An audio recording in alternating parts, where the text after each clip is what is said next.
into a bigger star. I just liked the concept of it, but I didn't know what to do with it right away. When I joined as a coach, this is my third struggle and failure that I'm going to share with you, out of just 3.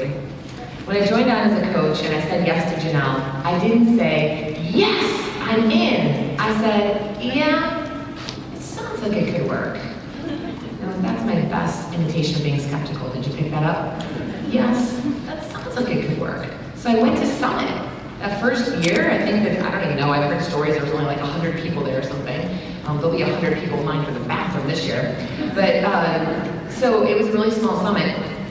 I made it there. I stayed for less than 24 hours. This was before I had made any money in the business, and my husband didn't like this option. I bought a one-way ticket home the next morning. I was at Summit for less than 24 hours. I'm a superstar diamond coach, millionaire club earner, on the coach advisory board now, and I flew home on a one-way ticket for my first summit. Yeah. Why? Because I was one toe in the water and I chose not to fit in. I went there and here was what was going on in my head. A lot of baggage, but like, all these people are such hero worshipers. Why do they freak out when this guy walks by? He's just a trainer, right? Why are they screaming and yelling when she gets up on stage? She teaches kickboxing, right? I liked all the trainers. I love them, but why are people freaking out? I let myself stay back here. And then I was like, this place is so cliquish. This is the most cliquish thing I've ever been to in my entire life. Like, what? You gotta have some logo on to fit in around here? What's the deal? I went back to my room, I packed up, and I flew home. All right, not exactly like huge foundation for success in this business. But I got home and a couple things happened to me. I'm gonna tighten this up a little bit. So, a couple things happened. One, I recognized that it was my own baggage about the business. That why not celebrate people who are super enthusiastic about the company that they're a part of and they wanted to, celebrate Tony Horton and Sean T and be excited about it. Who am I to say you shouldn't do that? I just decided that I was going to be one of them in my own way. I was going to be an enthusiastic supporter of health and fitness and Beachbody in my own way.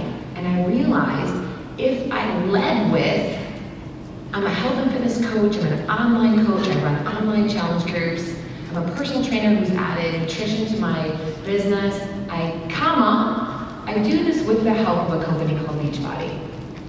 That is what I needed. I needed to lead with who I already was and knew myself to be, and I do this with a great company called Beachbody.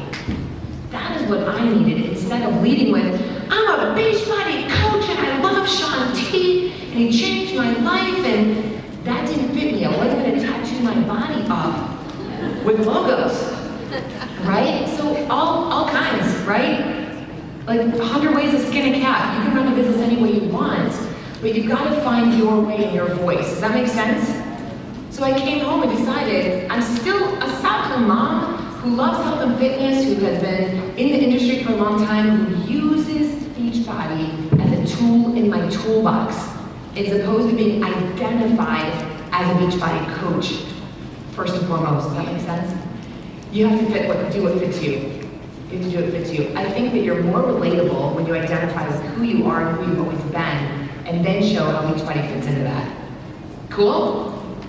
Hey, do you have to agree with everything I say today? Heck no. At dinner last night, we had some very interesting debate about different people we follow in the industry, different people we follow in personal development, and the bottom line is that you should know who you like. You should know what voices fit you.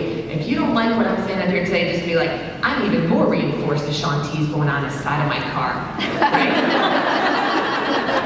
Just own it. Okay, so to finish off my great story of being a super successful coach, I want you to see, would you call this starting with a bang? 5 months into the business, my paycheck was a negative $374. Woo! I still can't remember, like, how could that even be possible? Did someone return like one P90X bar? Yeah. I just screwed. I don't even know how.